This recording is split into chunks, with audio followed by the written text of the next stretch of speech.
right, this is the elephant in the room with Bradley Devlin. I, of course, am Bradley Devlin, so thank you so much for joining us this week. I hope everyone had a fantastic Thanksgiving, not only the feast, but also the friends, the family, the camaraderie, things of that nature. Oh, and of course, the football. My goodness, some great football played over the course of last week and this weekend. I love rivalry weekend for college football. It was a blast watching the Iron Bowl and other great college football matchups. So I hope you enjoyed it as much as I did. And you know what? I'm such a fan of Thanksgiving that we're actually going to be speaking a lot about Thanksgiving in Bradley's breakdown, not only because I think it's really, really important to remember the long lineage or the long history of Thanksgiving in the United States and how important it's been to our democracy and to our institutions and to our societal fabric over the course of American history, but also because I saw a massive amount of ingratitude, especially from the left. I don't know if you saw this, Colin Kaepernick's unthanksgiving, things of that nature. So we've got a lot to get to today, so let's jump right in. But first, of course, I got to tell you about Young America's Foundation. Now, of course, the semester is winding down, and so are the on-campus lectures from YAF. So what I'm going to do this week for this episode is going to give you a little bit of an outlook on what they've got in store for early next semester to get you guys ready to get back to school and excited about fighting for conservative values on campus. Mia Love will be speaking at the University of Virginia for free on January 22nd at 7 p.m. So more details will be coming out as the event nears, but if you're interested, go to www.yaf.org/events. Also, Paul Kengar will be speaking at the University of Louisville on February 12th. If you are interested in that lecture and you are in the area, make sure to check it out at www.yaf.org/events. That's www.yaf.org/events to get the full details as they come out for this Paul Kengar event at University of Louisville on February 12th at 7 p.m. All right, with that said, I hope you keep an eye out on YAF's campus lecture series. They are fantastic, and they're only going to get better as the next semester goes on. Wow, my last semester of college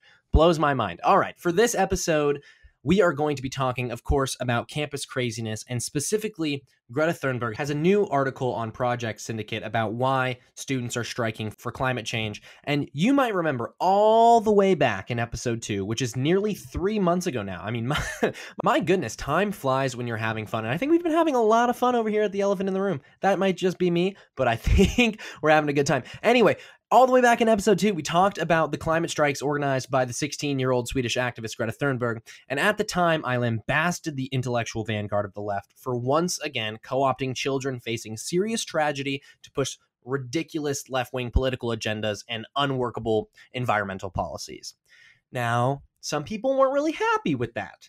They weren't happy with me, and, you know, they weren't, just like Fox News wasn't happy with Michael Knowles for pointing out that Greta does, in fact, according to her own book, Scenes from the Heart, struggle with Asperger's syndrome coupled with high-functioning autism, obsessive-compulsive disorder, as well as anxiety and depression.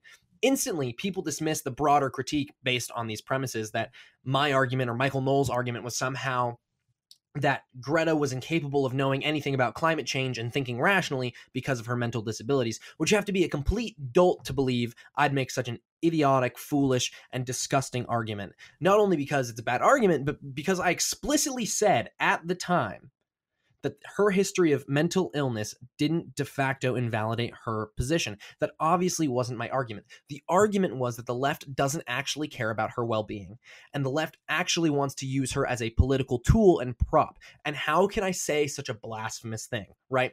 Well, in terms of her well-being, as I said at the time, their chosen method of treatment for her anxiety and obsessive tendencies that are now fixated on climate change is to expose her to situations like massive strikes and protests and speaking events that the world watches that are known to compound her well-documented problems. And obviously, this isn't a good long-term plan to deal with these conditions, and it seems to ignore looking out for Greta's long-term interests outside of the world ending because of climate change. So that was my argument in terms of the left not caring about her well-being. And in terms of the left using her as a political prop, anyone who is well acquainted with the left's tactics in dealing with political power dynamics knows that the left routinely makes hysterical emotional appeals, which children are more susceptible to just biologically based on them not having a fully developed prefrontal cortex. And then they'll take that hysteria and that emotion a step further by placing children at the center of the movie poster for whatever issues at hand, whether it's gun control or climate change, right? So we've seen this specifically with gun control in the form of Parkland and Sandy Hook, with immigration via migrant children, with the shrinking size of the welfare state and other programs that were expanded temporarily during the economic downturn to then be shrunk again after the economy recovered, like CHIP and SNAP. And even with abortion in some cases, the left will make young pregnant women the center of their abortion argument and such, which of course completely ignores the defenseless life in the womb, which is another conversation entirely, which we'll tackle in our Howl About That segment today.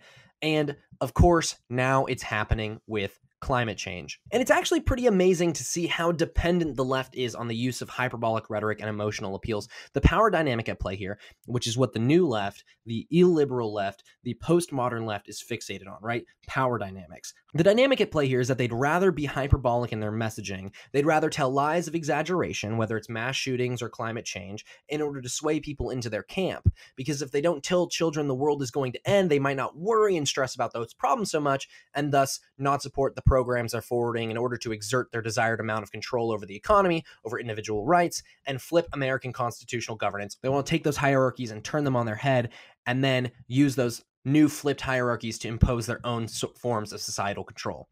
And so the left use these vulnerable and innocent children, and much worse, innocent children often struck by unspeakable tragedies, to not only make them new figureheads for whatever issues that most immediately applies, but then co-opt them beyond said issue of focus to push other radical agendas. A sort of activism mission creep based in their idiotic postmodern neo-Marxist worldview.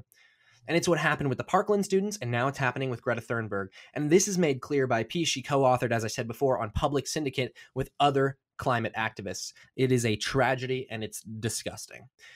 So here's what Greta's new piece says. For more than a year, children and young people from around the world have been striking for the climate. We launched a movement that defied all expectations, with millions of people lending their voices and their bodies to the cause. Okay, on a quick aside, I hate language like this whenever someone from the left talks about their new fad form of resistance, right? We gave our bodies, and it makes it sound so profound. Oh, they gave their bodies.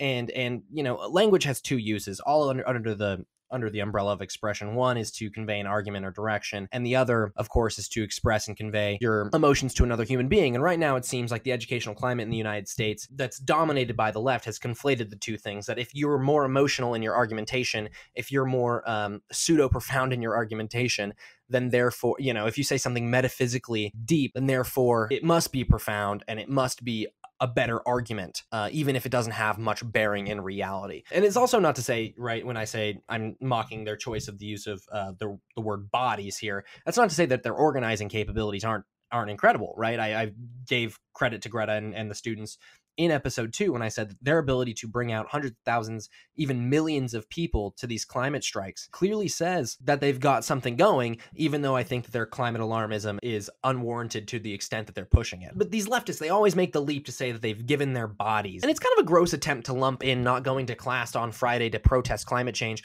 with events like the civil rights movement in the 60s, where people literally gave their bodies, literally gave their lives, and literally sacrificed their personal safety for crucial and important causes. I mean, is anyone getting assaulted, violently harassed by police, or killed in these protests? I don't think so.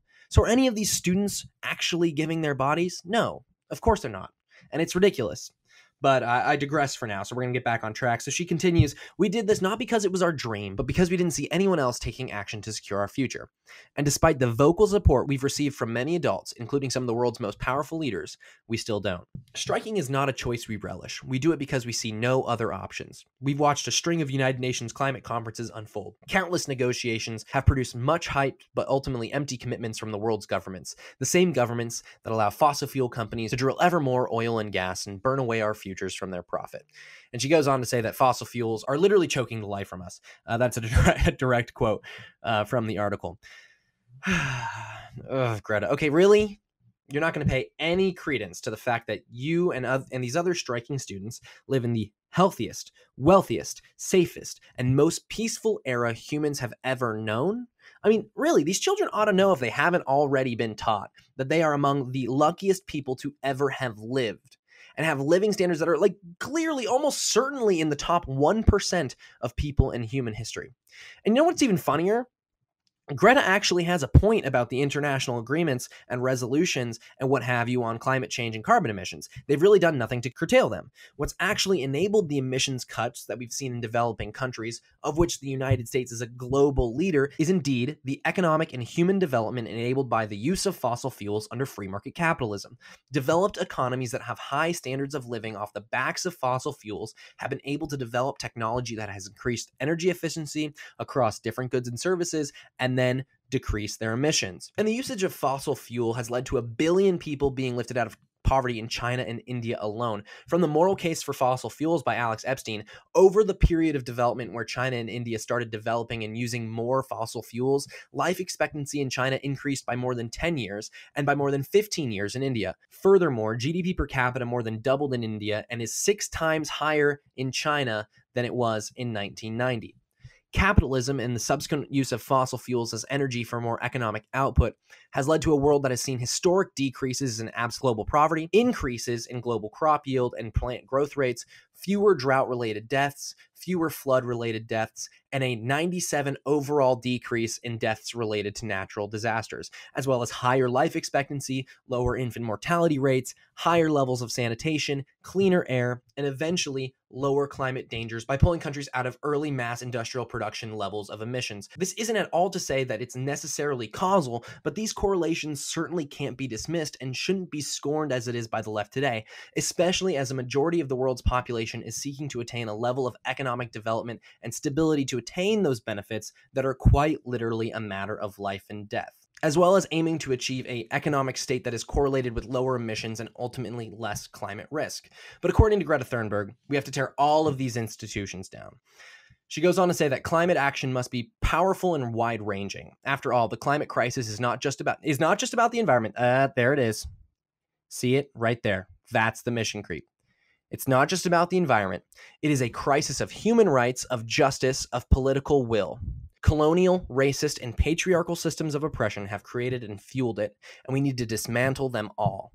Our political leaders can no longer shirk their responsibilities. And there it is, folks. I hate to say I'm right, but that's why I'm the host of this show. I'm right quite a lot. I might be wrong about Elizabeth Warren getting the nomination, but I was not wrong about Greta Thunberg and the left's use of her as a political tool, not only in the issue of climate change, but beyond, right? I mean, this is textbook leftist political mission creep that connects completely unrelated issues to that of climate change. And of course, it's this type of pseudo-profound critical theory nonsense, like I mentioned in the aside that I had about the use of bodies, that the left loves to just snap along to and give this type of baseless assertion any semblance of credence, right? If you're going to say climate justice is a matter of racism and sexism, then you're going to have to provide an argument to back that up. Do you really think that if more POC or women were in power, then climate change would have already been solved? And by the way, many POC and women are already involved in the international climate negotiation that you've admitted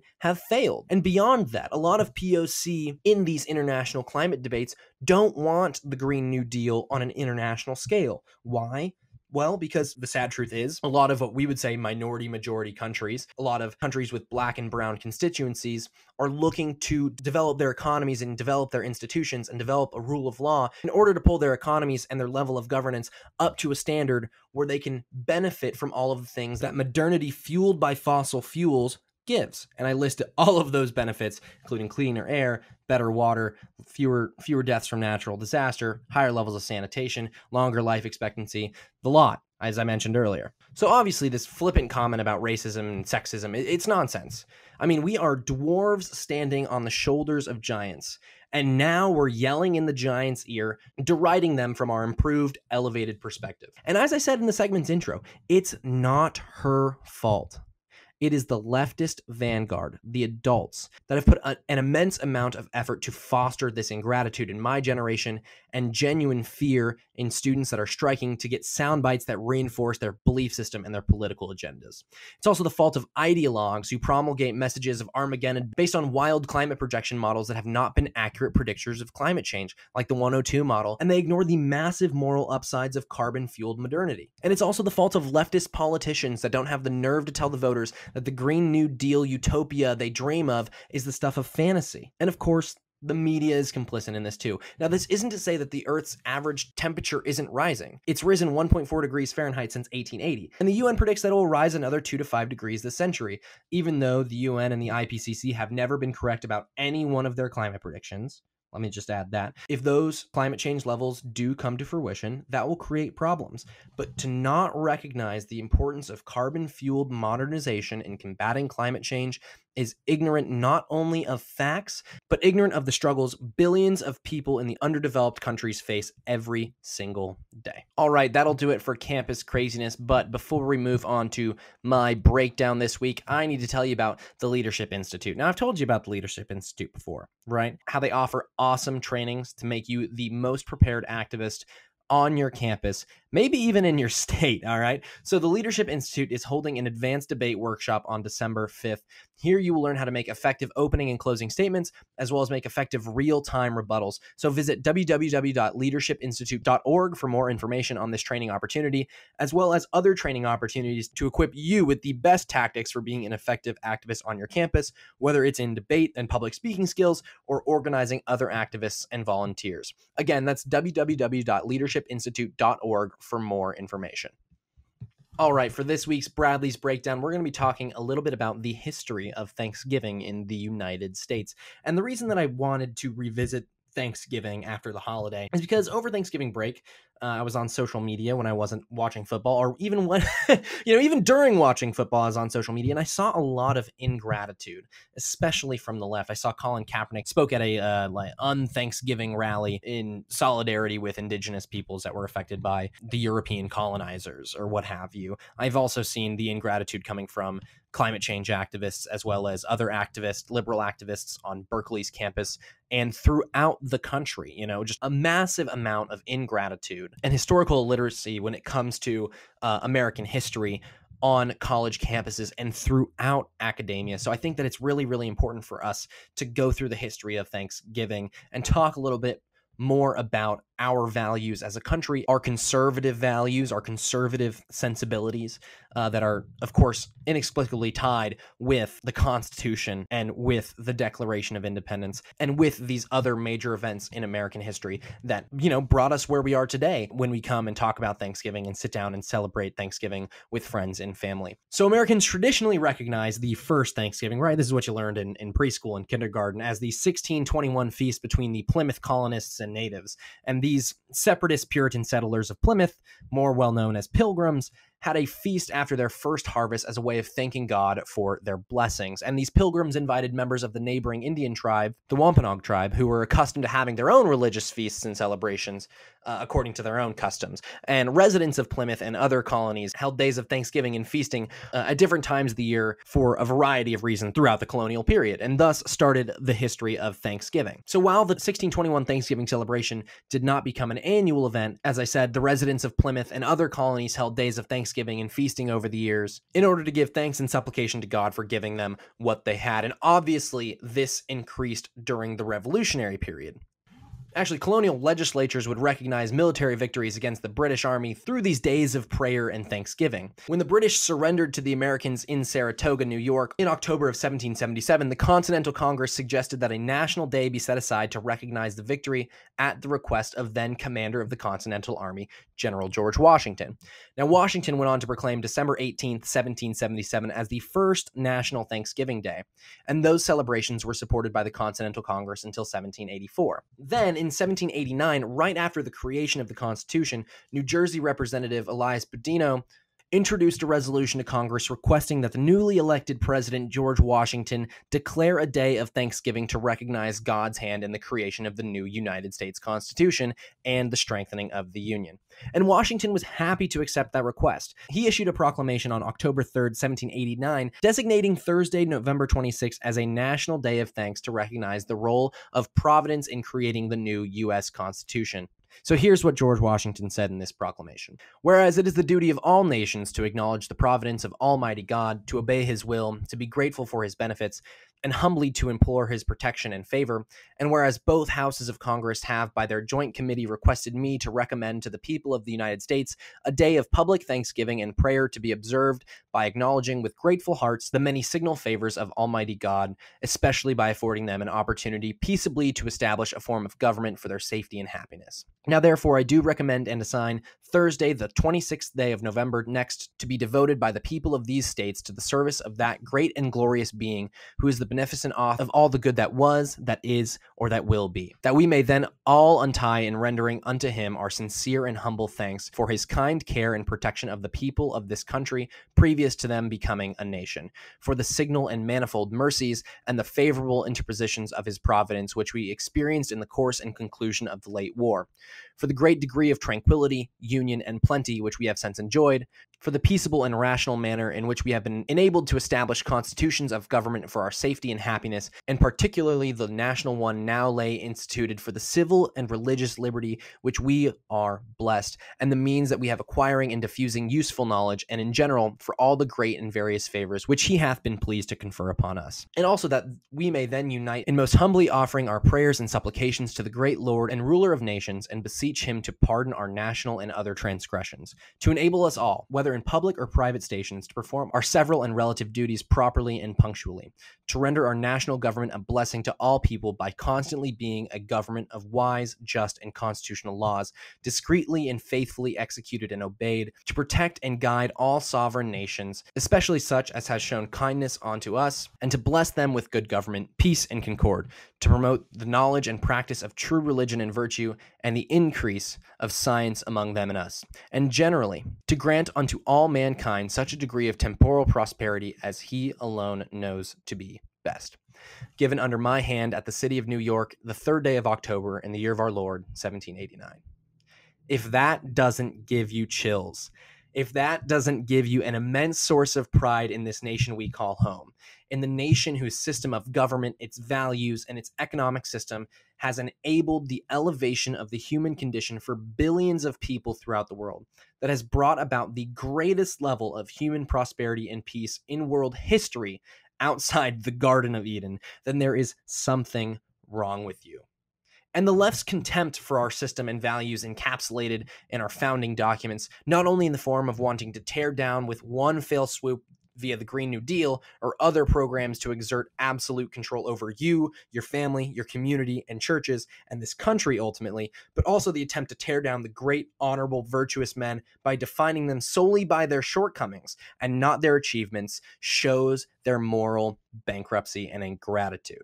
And that's what I want to highlight here, is how grateful we should be to our forefathers, how grateful we should be for our Constitution, how grateful we should be that a tiny band of colonists came together to defeat the most powerful empire in the world to establish what would become the greatest country with the greatest level of human freedom ever to exist. So back to our story of Thanksgiving. Washington's proclamation doesn't establish Thanksgiving as a national holiday, even though it's a nationally recognized day of Thanksgiving. And at the time, newspapers widely published the proclamation I just read to you, and public celebrations were held. And later presidents, including John Adams and James Madison, declared similar national days of Thanksgiving. But it wasn't until the Civil War in the 1860s that President Lincoln made Thanksgiving a holiday and a regular day of observance.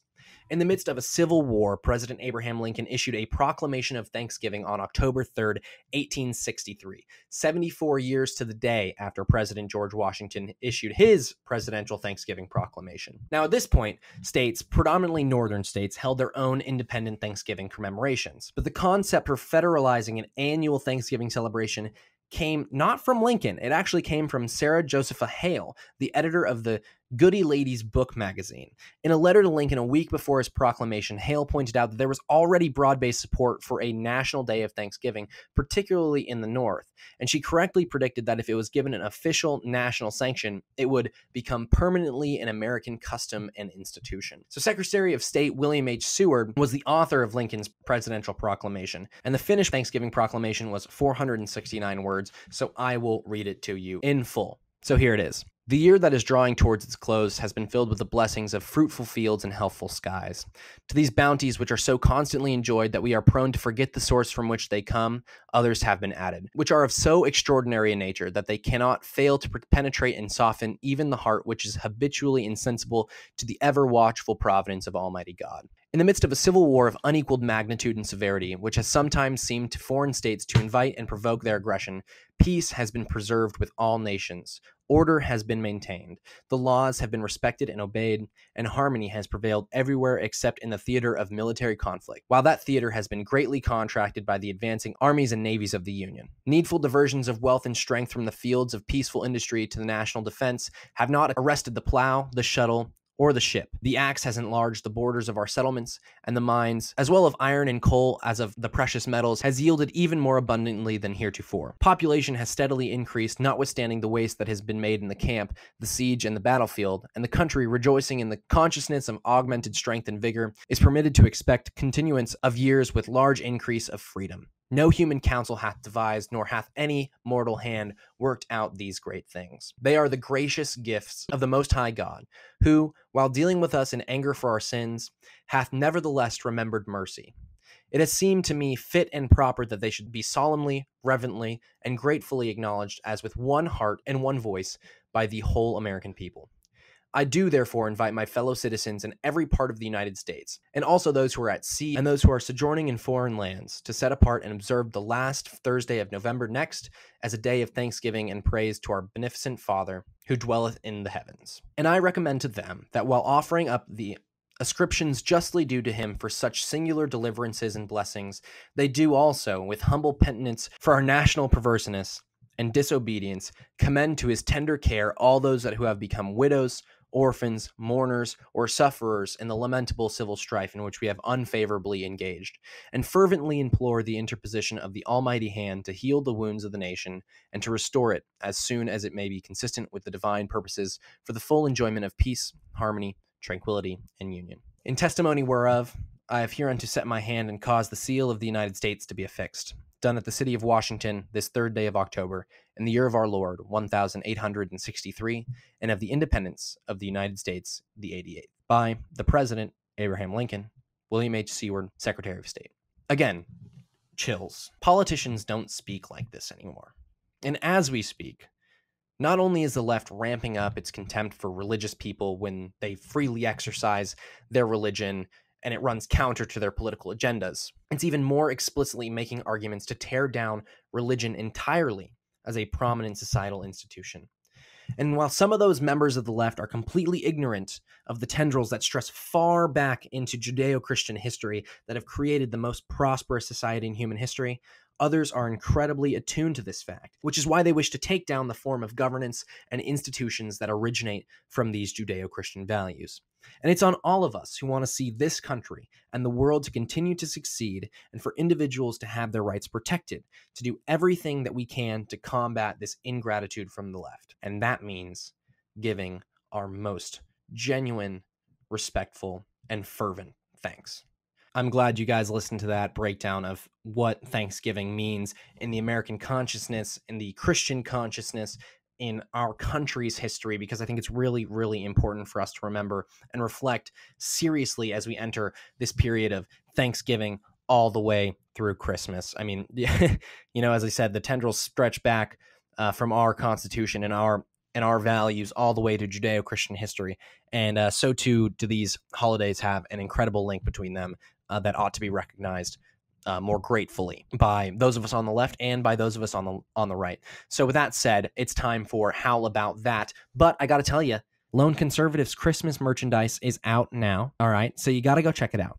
Whether you're looking for a vibrant conversation starter for Christmas dinner with your socialist third cousin or a first place winning ugly Christmas sweater, Lone Conservative has everything but the eggnog that you need to have a good time this holiday season. So go check out their merchandise on sale now through Christmas at store.loneconservative.com to support not only Lone Conservative, but to support this podcast and to support my fantastic team who wrote this ad, because I love this ad. Great job writing this ad. So yeah, help us out, support us in any way, shape, and form that you can. Obviously, it would be great if you got merch while you did it, but if you want to donate, go to loneconservative.com. You'll be able to see a donate button at the top of the screen. Go ahead and give that a click and give to Lone Conservative. Thank you so much for listening to this podcast. And without further ado, here is how about that. So this week, we are going to be talking about Samantha Kamen's article on what we can all learn from Allie Stuckey's congressional testimony that was given, I believe, 2 weeks ago now, right after we released the last podcast. This testimony came out. And this testimony comes from the House Committee on Oversight and Reform during a hearing called Examining State Efforts to Undermine Access to Reproductive Care. And the purpose was to discuss how state policies, such as the ones in Missouri, are acting as systemic attacks on reproductive health care. Blaze TV host Allie Beth Stuckey appeared as the lone pro-life witness, and as a mother and conservative and wife, Stuckey made a powerful case as to why the unborn life deserves protection. Really, I mean, that was Samantha's opening to the piece, and she just hits the nail on the head throughout this entire piece. So I'm going to continue with her words right now. Focusing her testimony on unborn lives, Stuckey pointed out that medical advancements mean that we can no longer plead ignorance when it comes to the humanity of those inside the womb. Premature infants has survived as early as 21 weeks after conception, yet children can still be aborted even at this age in several states in the United States. And this makes the United States one of 7 countries, including China and North Korea, whose radical abortion laws permit abortion beyond 20 weeks. Speaking candidly, says Samantha, Stuckey reminded everyone that there are 2 people in question when we talk about abortion. That's a narrative the Clump of Cells crews like to ignore, that there's 2 lives at stake here. But I digress that for now. Let's return to Samantha's words. The pro-choice advocates present tried to argue why Allie Stuckey was not qualified to have an opinion on abortion instead of directly challenging her positions. And throughout the hearing, pro-choice witnesses and Democrats, unintentionally or not, utilized common misdirection tactics to avoid directly answering Stuckey's claims, which, when you listen back to the full testimony, they were so demeaning and condescending to Allie. I mean, I thought this was the party that claimed to be pro-women and says incessantly that more women's voices need to be heard and more women need to be elected into office. And I assumed, I guess I was wrong, that they would celebrate the fact that a woman is testifying before Congress on this issue and offering a valid counterpoint to the prevailing public opinion in Washington, D.C. But of course they don't, because they're not truly for women. They're not truly for minorities. They're only for these XYZ identity groups that they claim to revere so much, only when the members of that identity group and the group as a whole buy into every one of their radical programs and blindly commit to their ridiculous worldview. And that's something, that worldview, the intersectional worldview, is something that they can't even uphold in this case, which is why a lot of their postmodern, neo-Marxist, intersectional, ideological layering often come into conflict, and then it ends up falling apart. They just do whatever's politically convenient. But anyways, nowhere was this condescension and bullying tactic more clear than Congressman Debbie Wasserman Schultz's line of questioning to Allie Stuckey. Instead of confronting Stuckey's claims about arguments in her testimony, she claimed Allie's lack of scientific or medical background invalidated her position, despite the factual medical research Stuckey presented in her testimony. And she didn't even give Stuckey the opportunity to respond when she asked these questions. And Samantha is precisely right when she says Wasserman's declaration was an attempt to persuade those in attendance to not view Stuckey's testimony as a reliable source of information. As Allie Stuckey pointed out, she was the only witness who was willing to describe what an abortion procedure entails and how it involves ending the life of an unborn child. Samantha goes on to say that Representative Robin Kelly accused Stuckey of not having compassion for people after they're born. And of course, Kelly's evidence for this is because Allie Stuckey doesn't agree with Kelly's position on gun control and other legislative proposals from the Democrats. Kelly's argument is that in order to qualify for being pro-life, you have to buy into these other prevailing political narratives from the Democratic Party. But Samantha says we don't have to earn the right to be pro-life by supporting the positions others have deemed to be compassionate. And this is exactly right. This limousine liberal point of view, where just because we don't agree with said proposals and programs to solve a problem from the left means that conservatives don't actually care about the problem. And I have to say, Democrats are really good at the sleight of hand. They're good at placing a problem or a tragedy that everyone recognizes and then place it in the center of a broader policy discussion to garner support for the large government solution or unconstitutional proposals to the problems and then cram it down the throats of their political opponents. But of course, Robin Kelly and Debbie Wasserman Schultz were all a distraction to the core issue, When abortion choice advocates such as Kelly criticize pro-lifers for not shifting their cause's resources towards fighting every injustice imaginable, they have not offered a refutation to the pro-life argument. Abortion deliberately takes the life of an innocent child. The question of whether we're in favor of specific policies really has nothing to do with why we should allow the lives of defenseless human beings to be forcibly taken. Notably, during Stuckey's exchange with Kelly, the Democratic Congresswoman did not argue Stuckey's position was wrong. She accused her of being inconsistent because they disagreed on policy, but the positions Stuckey holds are not incompatible with her stance that abortion unjustly deprives another child of life. So the moral question surrounding the abortion debate is not one of privacy or bodily autonomy. It's a question of by what standard do we measure the value of human life. The inconsistency claim does not disprove her pro-life position, and it offers no justification for failing to protect society's most vulnerable persons. So, that being said, good on Samantha for pointing out the lessons everyone can take away from Allie Stuckey's testimony, specifically young conservative women who, I gotta say, they are met by the left with this type of disgust, this type of disappointment, and this type of disdain every single day, especially on college campuses. So good on you, Samantha. Good on you, all of those amazing female conservative activists that I know out there. And of course, good on Allie Stuckey for not backing down in the face of pseudo women Democratic Congress people attempting to belittle her. But of course, I expect nothing less of Allie. She's great. She's a good friend of mine. And she is an amazing fighter and advocate for the unborn. And that's why I hosted her on UC Berkeley's campus a while back. And she absolutely ripped into the left's pro-life arguments. So if you are interested in having a pro-life event or pro-life debate on your college campus and you're a conservative activist, reach out to Allie, because she's awesome and she's super friendly and a lot of fun. So again, congratulations to her. I hope you activists out there seriously do take my recommendation of Allie to come speak at your campus seriously. And to make it even more serious, Al Gore, more serious, I'm happy to say that Allie is our warrior of the week this week. Speaking up for the unborn in that way, in the face of being ridiculed, is not easy, especially when it's aired on national television and becomes national news. Again, good on Allie for staying true to her conservative principles, for staying true to her conservative values, and for staying true to herself and not getting mad and not storming out of the hearing room, which I'm sure a lot of people in this political climate would have done. So that'll do it for us over here at the Elephant in the Room with episode 7. I know it's gone by fast. We'll be back in another 2 weeks for episode 8. Until then, I'm Bradley Devlin. This is the Elephant in the Room.